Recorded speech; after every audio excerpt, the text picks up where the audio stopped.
Hello नमस्कार जय हिंद दोस्तों, स्वागत है आप सभी का आपके अपने YouTube चैनल टास्क एजुकेशन में। दोस्तों हमारी हिंदी की बहुत सारी क्लासेस हो गई हैं और हमने बहुत सारे चैप्टर्स कर भी लिए हैं।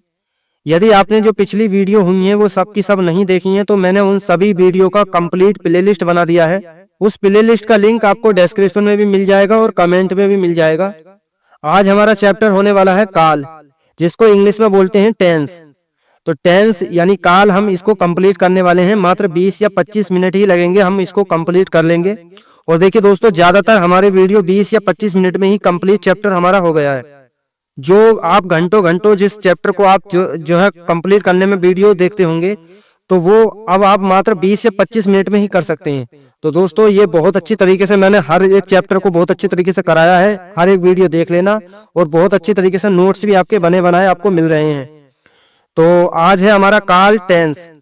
देखिए इसके अगर मैं अनेकार्थी की बात करूं, अनेकार्थी भी अगर पूछे आपसे तो क्या बताएंगे? काल मतलब यमराज को बोलते हैं और समय को बोलते हैं और शत्रु को बोलते हैं। तो इसके अनेकार्थी की अगर बात करूं तो यमराज, समय, शत्रु ये आपके काल के अनेकार्थी हो जाएंगे। तो सही, चलिए शुरू करते हैं। हमारा ये काल है। देखिए दोस्तों, क्रिया के जिस रूप से कार्य संपन्न होने का समय ज्ञात हो उसे क्या कहते हैं? काल कहते हैं। क्रिया के जिस रूप से हमें कार्य संपन्न होने का समय पता चलता है तो हम उसको क्या बोलते हैं? काल बोलते हैं। देखिए आप दोस्तों, काल के जो है 3 प्रकार के होते हैं। कितने प्रकार के होते हैं काल? काल होते हैं 3 प्रकार के। कौन कौन से? एक होता है हमारा वर्तमान काल, और एक होता है हमारा भूतकाल, और एक होता है हमारा भविष्य काल। वही जैसे कि हम इंग्लिश में पढ़ते हैं प्रेजेंट, और हमारा पास्ट और फ्यूचर। इसी तरीके से हिंदी में है वर्तमान काल, भूतकाल, भविष्य काल। लेकिन अब इसमें हमारे जो वर्तमान काल के भेद हो जाते हैं वो 5 हो जाते हैं, भूतकाल के जो भेद होते हैं वो 6 भेद होते हैं, और भविष्य काल के जो भेद होते हैं वो 3 भेद होते हैं। अब इनको हम पढ़ेंगे एक एक करके सही तरीके से। देखिए वर्तमान काल के जो 5 भेद होते हैं वो कौन कौन से होते हैं? नंबर 1 होता है हमारा सामान्य वर्तमान काल।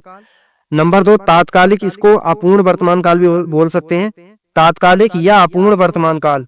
तीसरा है पूर्ण वर्तमान काल, चौथा है संदिग्ध वर्तमान काल, और 5वां है हमारा संभाव्य वर्तमान काल। भूतकाल के 6 भेद हैं। कौन कौन से? नंबर 1 सामान्य भूतकाल, नंबर 2 आसन भूतकाल, नंबर 3 अपूर्ण भूतकाल, और नंबर 4 हमारा क्या हो जाएगा? पूर्ण भूतकाल, और नंबर 5 हमारा क्या हो जाएगा? चलिए भूतकाल ये पूरा लिखा हुआ नहीं है, लेकिन आप इसको समझ लीजिए, भूतकाल ही ये पूरा लिखा हुआ, ठीक है।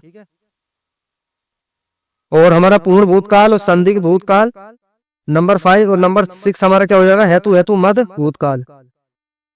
वहीं हम भविष्य काल में देखें तो 3 भेद हैं, सामान्य भविष्य काल, संभाव्य भविष्य काल, और हेतु हेतु भविष्य काल, हेतु हेतु मद भविष्य काल, ठीक है। भविष्य मद यहाँ आएगा, ठीक है, मद भविष्य काल। अब देखिए दोस्तों, पहले हम पढ़ेंगे वर्तमान काल, उसके बाद भूतकाल के जितने भी भेद हैं वो पढ़ेंगे, उसके बाद हम भविष्य काल के जितने भी भेद हैं वो सब पढ़ेंगे। तो पहले वर्तमान काल के सारे भेद हम पढ़ लेते हैं। देखिए वर्तमान काल के जो हमने पढ़ा था, नंबर 1 सामान्य वर्तमान काल, इसको देखिए। सामान्य वर्तमान काल, देखिए क्रिया का वह रूप जिसके माध्यम से क्रिया का वर्तमान समय में होना मालूम पड़ता हो तो हम उसको क्या बोलेंगे? सामान्य वर्तमान काल। जिसके माध्यम से क्रिया का वर्तमान समय में यानी कि प्रेजेंट टाइम में उसका जो है होना मालूम पड़े जिस वाक्य से, तो वहां पर सामान्य वर्तमान काल होगा। कैसे? देखिए जैसे कि नंबर 1 मैं जाता हूं, मैं जाता हूं। अब ये क्या है? वर्तमान समय में होने का मालूम हो रहा है इसमें क्रिया। मैं जाता हूं इसका मतलब वो जाता होगा वर्तमान समय में। मैं जाता हूं इसका मतलब डेली का रूटीन हो सकता है उसका, वो डेली जाता हो, या हो सकता है वो 1-2 दिन जाता हो। मतलब इससे पता चल रहा है कि वो क्रिया जो है वर्तमान समय में हो रही है, ठीक है। क्या हो रही है? वर्तमान समय में वो जा रहा है, मैं जाता हूँ। अब सीता आम खाती है, यानी कि वो खाती होगी, कोई सीता लड़की होगी वो आम खाती है, ओके। वह पढ़ता है, वह क्या करता है? पढ़ता है। तो पढ़ता है तो इसका मतलब वो क्रिया जो है इसकी क्रिया का वर्तमान समय में होना मालूम वाक्य से पढ़ रहा है, तो ये सामान्य वर्तमान काल हो गया, ओके। नेक्स्ट है हमारा नंबर 2 तात्कालिक अपूर्ण, तात्कालिक या इसको अपूर्ण भी बोल सकते हैं, अपूर्ण वर्तमान काल। कैसे? देखिए क्रिया के जिस रूप से ये पता चलता है कि क्रिया वर्तमान समय में चल रही है। अब इसमें क्या होता है? ऐसा लगना चाहिए कि क्रिया अपूर्ण हो रही है, यानी अपूर्ण का मतलब वो पूरी नहीं हुई है, वो चल रही है वर्तमान समय में। तो वहां पर क्या होगा? तात्कालिक वर्तमान काल, या इसको अपूर्ण वर्तमान काल भी बोल सकते हैं। कैसे देखिए, जैसे मैं खाना खा रहा हूं, अब इसमें ऐसा तो नहीं लग रहा कि क्रिया जो है वो कंप्लीट हो गई, नहीं हुई ना, यानी तात्कालिक यानी तत्काल में चल रही है। अपूर्ण यानी वो वो जो पूरी क्रिया है वो नहीं हुई है अभी। यानी मैं खाना खा रहा हूँ, इसका मतलब वो अभी खा रहा है। वाक्य से ऐसा लग रहा है पढ़ करके कि वो अभी खा रहा है, कंटिन्यू वो क्रिया चल रही है। तो इसको क्या बोलेंगे, मैं खाना खा रहा हूँ अपूर्ण वर्तमान काल, या ऑप्शन में हो तात्कालिक वर्तमान काल, तो कोई सा भी ऑप्शन में हो सकता है, उसको लगाएंगे। तो मैं खाना खा रहा हूँ तात्कालिक या अपूर्ण वर्तमान काल हो जाएगा। वह पढ़ रहा है, अब इसमें वाक्य में पढ़ने से ऐसा लग रहा है कि वो क्रिया समाप्त नहीं हुई है, वो क्रिया वर्तमान समय में चल रही है।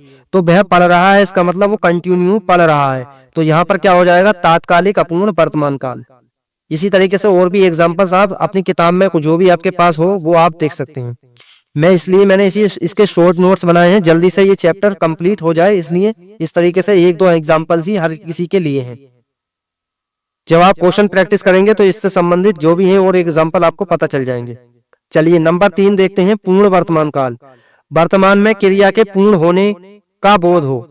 क्या हो, पूर्ण होने का बोध। पूर्ण से नाम से ही पता चल रहा है कि पूर्ण हो जाएगी, जो क्रिया है वो पूर्ण हो जाएगी। कैसे, मैंने खाना खा लिया है, कैसा एग्जांपल है, पहले मैंने खाना खा लिया है, इसका मतलब वो कंप्लीट हो गई क्रिया। जो खाने की क्रिया है, उसने जो खाना खाया है वो कंप्लीट खा लिया है, उसने खाना खा लिया है, तभी तो ये वाक्य में बोला है उसने कि मैंने खाना खा लिया है। इसका मतलब क्रिया जो है पूर्ण हो चुकी है, पूर्ण हो गई वो क्रिया। तो क्रिया के पूर्ण होने का बोध जहां भी जिस वाक्य में लगेगा आपको पूर्ण वर्तमान काल लगा देना है। तो पूर्ण वर्तमान काल, मैंने खाना खा लिया, इसका मतलब उसने खाना पूरा खा लिया है, उसके बाद वो पूर्ण जो क्रिया हो गई है, उसके बाद ये बोला उसने मैंने खाना खा लिया, तो पूर्ण वर्तमान काल हो जाएगा। मैं परीक्षा लिख चुका हूँ, अब परीक्षा लिख चुका हूँ मतलब लिख चुका हूँ, पूर्ण वर्तमान काल यानी पूरी क्रिया हो गई, लिखने के बाद वो परीक्षा बोल रहा है कि मैं परीक्षा लिख चुका हूँ, यानी लिख ली पूरी। तो पूरी क्रिया जहां पर होगी, क्रिया के पूर्ण होने का बोध हो गया, वहां पर क्या होगा, हमारा पूर्ण वर्तमान काल हो जाएगा। नंबर 4, ये वर्तमान काल के ही भेद चल रहे हैं। नंबर 4 है हमारा संदिग्ध वर्तमान काल। अब संदिग्ध वर्तमान काल समझिए, जिससे वर्तमान में क्रिया के होने का संदेह प्रकट हो। संदेह का मतलब डाउट हो कि वो क्रिया हुई भी है या नहीं हुई है, ऐसा लगे।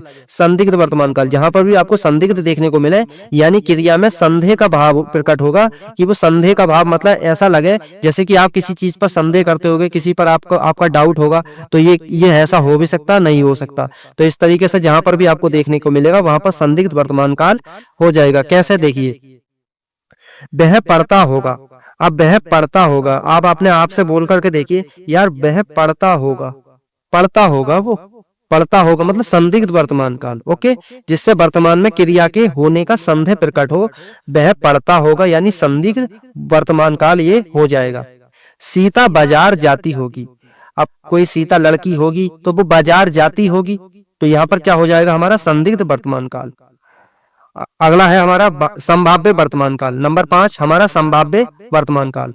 वर्तमान में क्रिया के पूर्ण होने का संभावना हो, यानी वर्तमान में क्रिया के पूर्ण होने की संभावना हो, तो वहां क्या हो जाएगा, संभाव्य वर्तमान काल।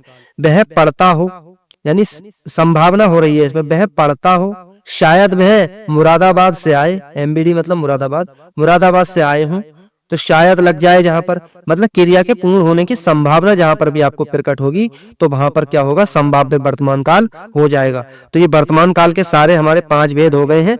अब भूतकाल के हमारे जो 6 भेद हैं वो कंप्लीट करेंगे। देखिए भूतकाल आ गया हमारा। भूतकाल जैसे कि क्रिया के जो है वर्तमान काल में क्या होता है, क्रिया के वर्तमान समय में क्रिया का होना पाया जाता है। भूतकाल में क्रिया के बीते हुए समय में होना पाया जाता है, यानी बीते हुए काल में समय का जो है होना पाया जाता है, और भविष्य काल में आने वाले समय में क्रिया के होने का समय पाया जाता है। तो इस चीज को तो आप जानते ही होंगे। तो भूतकाल के भेद देखिए दोस्तों, नंबर 1 है हमारा सामान्य भूतकाल। तो सामान्य भूतकाल में देखिए, सामान्य रूप से क्रिया का बीते समय में समाप्ति का बोध हो, तो वहां पर क्या होगा, सामान्य भूतकाल। सामान्य रूप से क्रिया के बीते होने का जो हमें समय प्राप्त होता है, ये समाप्ति का बोध हो, तो हमें क्या होगा, वहां पर क्या लगाना है, हमें सामान्य भूतकाल। जैसे कि देखिए, क्रिया के समय का पता नहीं चलेगा इसमें, यानी क्रिया किस टाइम पर हुई है ये पता नहीं चलेगा, कोई एग्जैक्ट टाइम इसमें मालूम हमें नहीं पड़ेगा कि वो क्रिया कितने समय में कंप्लीट हुई है, तो क्रिया के समय का पता नहीं चलेगा। देखिए जैसे मीना गई, मीना गई, अब इसमें क्रिया के समय का पता नहीं चल रहा ना, मतलब क्रिया जो है बीते समय में कंप्लीट हुई है। मीना गई यानी बीते समय में गई होगी, पिछले टाइम में गई होगी, तो क्या हो गई यहाँ पर, क्या हो जाएगा सामान्य भूतकाल। मोहन ने अखबार पढ़ा, अब मोहन ने अखबार पढ़ा तो बीते समय में पढ़ा होगा उसने, तो मोहन ने अखबार पढ़ा, तो यहाँ पर क्या हो जाएगा सामान्य भूतकाल हो जाएगा। अब देखिए बड़ा ही मोस्ट इंपोर्टेंट है ये हमारा कोई ये वाला एग्जांपल, बहुत ज्यादा पूछा भी जाता है कि अगरबत्ती की सुगंध से थकावट दूर हो गई। अब देखिए दोस्तों, थकावट दूर हो गई यानी कि ये क्रिया जो है हमारी क्या हुई है, बीते समय में हुई है, थकावट दूर हो गई ना अगरबत्ती की सुगंध से। अगरबत्ती की सुगंध हमने ली तो थकावट दूर हो गई, यानी वो क्रिया जो हुई है हमारी वो बीते समय में हुई है और क्रिया के समय का पता भी नहीं चल रहा, मतलब कब हुई। ठीक है ना, तो ये क्या हो जाएगा हमारा सामान्य भूतकाल हो जाएगा। अब चलिए नेक्स्ट देखते हैं। तो नंबर 2 है हमारा आसन्न भूतकाल। क्या है, आसन्न भूतकाल, इसको समझते हैं। क्रिया का निकट, निकट मतलब बिल्कुल नजदीक या तत्काल में होना सूचित हो, जैसे कि मीना गई है। अब मीना गई है इसका मतलब ऐसा हो लग रहा है कि बिल्कुल वो अभी अभी गई है, तो जहां पर भी क्रिया के बिल्कुल अभी अभी होने का बिल्कुल प्रकट हो, जो मतलब बिल्कुल निकटतम या तत्काल में होना सूचित हो, तो वहां पर क्या होगा आसन्न भूतकाल हो जाएगा। ठीक है, मीना गई है, तो मीना गई है इसका मतलब मीना बिल्कुल अभी गई होगी, तो मीना गई है, तो यहाँ पर आसन्न भूतकाल हो जाएगा।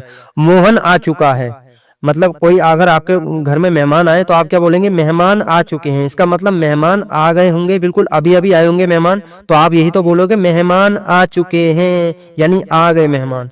तो आप क्या, तो यहाँ पर क्या हो जाएगा, मेहमान आ चुके में भी क्या हो जाएगा आसन्न भूतकाल। ऐसे ही है, मोहन आ चुका है, भाई मोहन आ चुका है इसका मतलब मोहन बिल्कुल तत्काल में बिल्कुल निकटतम होना सूचित पाया जा रहा है उसमें, तो ये क्या हो जाएगा हमारा मोहन आ चुका में आसन्न भूतकाल हो जाएगा। ठीक है, नेक्स्ट है हमारा अपूर्ण भूतकाल। अब हम जो है उसके भूतकाल के ही भेद पढ़ रहे हैं, तो अपूर्ण भूतकाल, तो क्रिया का भूतकाल में होने का बोध हो परंतु उसकी समाप्ति का पता न चले, समाप्ति के जो समय का पता वो नहीं चलेगा उसमें, और भूतकाल में होने का प्रकट होगा, वो उसमें जो क्रिया होगी भूतकाल में होने का उसमें बोध होगा, परंतु उसकी समाप्ति का समय का पता नहीं चलेगा, तो वहां पर क्या हो जाएगी अपूर्ण भूतकाल हमारी जो है वो अपूर्ण भूतकाल हमारा हो जाएगा वहां पर। तो कैसे देखिए, मीना नाच रही है, इसका मतलब वो कंटिन्यूली नाच रही है, मीना नाच रही है, तो यहाँ पर क्या हो जाएगा अपूर्ण भूतकाल। और मोहन जा रहा था, मोहन जा रहा था, इसका मतलब मोहन रुका नहीं, वो पिछले टाइम में जा रहा था, मतलब लगातार जा रहा था, जा रहा था, तो वहां पर क्या हो जाएगा अपूर्ण भूतकाल हो गया। ठीक है, नेक्स्ट है हमारा नंबर 4 है हमारा पूर्ण भूतकाल। पूर्ण भूतकाल में देखिए क्रिया की समाप्ति का समय, क्रिया की जो समाप्ति है उसका स्पष्ट समय आपका बोध नहीं होगा, क्रिया की समाप्ति का स्पष्ट बोध हो, जैसे कि पूर्ण भूतकाल में क्या होगा क्रिया की समाप्ति का बोध होगा। कैसे देखिए, मीना ने मेरा घर देखा था, अब मीना ने पहले घर देख लिया होगा यानी समाप्ति वो क्रिया हो गई होगी। ठीक है, मीना ने मेरा घर देखा था यानी पिछले टाइम में, मतलब बीते हुए समय में, ये देखा जाए तो बीते समय में ये क्रिया होने का बोध हो रहा है इसमें, और क्रिया की जो है समाप्ति का भी स्पष्ट बोध हो रहा है यानी क्रिया समाप्त भी हो गई है। मीना ने मेरा घर देखा था यानी देख लिया था पूरा उसने कि मेरा घर देखा था, तो यहाँ पर क्या हो गया हमारा पूर्ण भूतकाल। उसने बैग खरीदा था, मतलब पिछले टाइम, मतलब पिछली जो है पिछले समय में होने का बोध हो रहा है इसमें, और बैग खरीदा था इसका मतलब पूरा कंप्लीट खरीद लिया होगा, और कंप्लीट यानी समाप्ति का भी बोध हो रहा है, स्पष्ट हो रहा है बोध इसमें। उसने बैग खरीदा था, मतलब खरीदा था पूरा खरीद लिया होगा उसने, और पिछले टाइम में होने का भी बोध हो रहा है, तो यहाँ पर क्या हो जाएगा पूर्ण भूतकाल हो जाएगा। ठीक है, नंबर 5 है हमारा संदिग्ध भूतकाल। अब इसको समझते हैं। संदिग्ध भूतकाल में क्रिया के बीते समय में समाप्ति होने में संदेह प्रकट हो। अब संदिग्ध जहां पर आएगा वहां पर संदेह प्रकट होगा, तो संदेह जहां पर प्रकट हो बीते समय में, बीते समय में समाप्ति होने में संदेह प्रकट हो, जैसे कि शायद उसने खेला होगा। अब इसमें पक्का पता नहीं है खेला भी हो या नहीं खेला हो, लेकिन उसने खेला होगा, पिछले टाइम की बात हो रही है, बीते समय की बात हो रही है, तो यहाँ पर क्या हो जाएगा शायद उसने खेला होगा। मीना ने पढ़ा होगा, मीना ने पढ़ा होगा। अब जैसे कि सीता बाजार गई होंगी, तो यहाँ पर क्या होगा हमारा संदिग्ध भूतकाल हो जाएगा। ओके, नेक्स्ट है हमारा हेतु हेतु मद भूतकाल। अब इसको समझते हैं। हेतु हेतु मद भूतकाल में यह पता चले कि क्रिया भूतकाल में होने वाली थी, क्रिया भूतकाल में होने वाली थी परंतु वह संपन्न नहीं हो सकी। अब जैसे आपका कोई काम करने का इरादा हो, वो आप काम करने ही वाले थे लेकिन वो नहीं कर पाए किसी कारणवश, तो वो क्या वहां पर भी क्या हो जाएगा, हेतु हेतु मद भूतकाल। तो ये जहां पर ये पता चले कि क्रिया होने ही वाली थी लेकिन किसी कारणवश हो नहीं पाई, तो वहां पर क्या हो जाएगा, हेतु हेतु मद भूतकाल हो जाएगा। जैसे कि वर्षा होती तो फसल अच्छी होती। अब वर्षा होती तो ही तो फसल अच्छी होती, यानी वर्षा होने ही वाली होती, होने ही वाली होगी। फसल अच्छी इसलिए नहीं हुई कि वर्षा वर्षा नहीं हुई होगी। तो वर्षा होती तो फसल अच्छी होती, तो यानी कि ये डिपेंड है कि वर्षा अगर होती तो फसल जो है भी अच्छी होती। तो यहाँ पर क्या हो जाएगा, हेतु हेतु मद भूतकाल हो जाएगा, यानी बीते समय में भी क्रिया पता चल रही है, हो रही है। यानी वर्षा होती यानी पिछले टाइम की बात हो रही है, वर्षा होती तो फसल अच्छी होती। अब मोहन जाता, इसका मतलब यहाँ पे मैंने विराम लगा दिया, मोहन जाता, मैंने इतना बोल दिया मोहन जाता, मतलब मोहन जाता किसी कारणवश हो सकता है नहीं गया हो, तो ये क्या हो जाएगा, यहाँ पर भी हेतु हेतु मद भूतकाल हो जाएगा। तो एक कंप्लीट हमारे भूतकाल के जो है 6 भेद हो गए। अब हम भविष्य काल के जो 3 भेद हैं वो भी पढ़ते हैं। देखिए भविष्य काल, अब भविष्य काल में क्या हो गया, क्रिया का जो है भविष्य में आने वाले टाइम में होने का बोध हो, तो वहां पर क्या हो जाएगा, भविष्य काल हो जाएगा। जैसे फ्यूचर में आप पढ़ते हो फ्यूचर टेंस, वही है इंग्लिश का। सामान्य भविष्य काल में जैसे क्रिया का आने वाले समय में होने का बोध हो, सामान्य भविष्य काल क्रिया के आने का जो आने वाले समय है उसमें होने का बोध हो। जैसे कि मोहन किताब पढ़ेगा, अब वो आने वाले टाइम में पढ़ेगा, ठीक है, मोहन किताब पढ़ेगा। मीना खेलेगी, मीना खेलेगी, मोहन किताब पढ़ेगा, मीना खेलेगी, तो यहाँ पर क्या हो जाएगा, हमारा सामान्य भविष्य काल हो जाएगा। नेक्स्ट है संभाव्य भविष्य काल, जैसे क्रिया का आने वाले समय में होने या करने की संभावना व्यक्त हो। क्या बोला मैंने, संभावना में, संभाव्य में क्या है, क्रिया का आने वाले समय में होने या करने की संभावना व्यक्त हो, संभावना यानी संभावना हो, तो वहां पर क्या हो जाएगा, संभाव्य भविष्य काल हो जाएगा। कैसे, देखिए शायद आज वर्षा होगी, शायद आज वर्षा होगी यानी वर्षा आने वाले टाइम में होगी, इस टाइम तो नहीं हो रही ना, प्रेजेंट में तो नहीं हो रही, यानी अभी हो सकता है शाम लो हो, या जब आप सुबह में ये बात कह रहे हो शाम लो हो जाए कि शायद आज वर्षा होगी, तो ये संभावना जताई जा रही है, भविष्य में होने की संभावना जताई जा रही है कि वर्षा होगी, तो यहाँ पर क्या हो जाएगा, संभाव्य भविष्य काल हो जाएगा। मुझे आशा है कि तुम चयनित हो जाओगे। अब मुझे लगता है कि आप अगर अच्छी तरीके से पढ़ रहे होगे, मुझे आज के टाइम में लग रहा है कि आप सिलेक्ट हो जाओगे, आप कहीं ना कहीं तो लग ही जाओगे, तो मुझे आशा है कि तुम चयनित हो जाओगे, तो ये क्या हो गया, आने वाले टाइम की बात हो रही है कि आप आने वाले टाइम में चयनित हो जाओगे, और मुझे ऐसी संभावना लग रही है आपकी मेहनत को देखकर, आपकी जो है पढ़ाई को देख करके, तो ये क्या हो जाएगा, यहाँ पर संभाव्य भविष्य काल हो जाएगा। नंबर 3 हेतु हेतु मद भविष्य काल। अब हेतु हेतु मद भविष्य काल में जिसमें एक क्रिया का होना दूसरी क्रिया पर निर्भर हो, एक क्रिया का होना दूसरी क्रिया पर क्या हो, निर्भर हो। कैसे, देखिए जैसा करोगे वैसा भरोगे, जैसा करोगे वैसा भरोगे, यानी आप जैसा करोगे क्रिया का होना दूसरी क्रिया पर निर्भर करोगे, निर्भर करेगा। जैसे कि जैसा करोगे तो वैसा भरोगे, भैया जैसा करोगे वैसा भरोगे, तो हेतु हेतु मद भविष्य काल हो गया। यानी करोगे तो आने वाले टाइम में ही, जैसा करोगे तो वैसा ही आप भरोगे उस टाइम पर, तो क्या हो जाएगा, जैसा करोगे वैसा भरोगे, हेतु हेतु मद भविष्य काल हो जाएगा। जो बोएगा सो काटेगा, भाई जो बोएगा, जो बोओगे मतलब बोओगे तो आने वाले टाइम में ही, यानी भविष्य काल में ही, तो जो बोएगा सो काटेगा, तो यहाँ पर क्या हो जाएगा, हेतु हेतु मद भविष्य काल हो जाएगा। अब अन्य देखिए, देख लीजिए दोस्तों, अन्य में मतलब आज्ञा भविष्य काल भी हो सकता है। आज्ञा भविष्य काल कैसे, देखिए आइएगा लगेगा, उसमें क्या बोलेगा, आइएगा लगेगा, उसमें क्या लगेगा, आइएगा। जैसे कि कभी मुरादाबाद आइएगा, आप कभी मुरादाबाद आइएगा, भाई जिला मुरादाबाद से हूँ इसलिए आपको ज्यादातर एग्जाम्पल मुरादाबाद के दिख रहे होंगे, तो कभी मुरादाबाद आइएगा और हमसे मिलिएगा तो क्या है, कभी मुरादाबाद आइएगा, तो यहाँ पर आज्ञा भविष्यत काल हो जाएगा। ओके, बस ये एक एग्जाम्पल है, इसको लिख सकते हैं, ज्यादा पूछा भी नहीं गया, लेकिन आप अन्य में ये नोट करके लिख सकते हैं। तो ये कंप्लीट चैप्टर हो गया। ओके दोस्तों, काल का हमने कंप्लीट चैप्टर कर लिया, इसके आपको कंप्लीट नोट्स आपको मिल जाएंगे। तो कैसी लगी video, thank you so much, फिर मिलेंगे नेक्स्ट वीडियो में।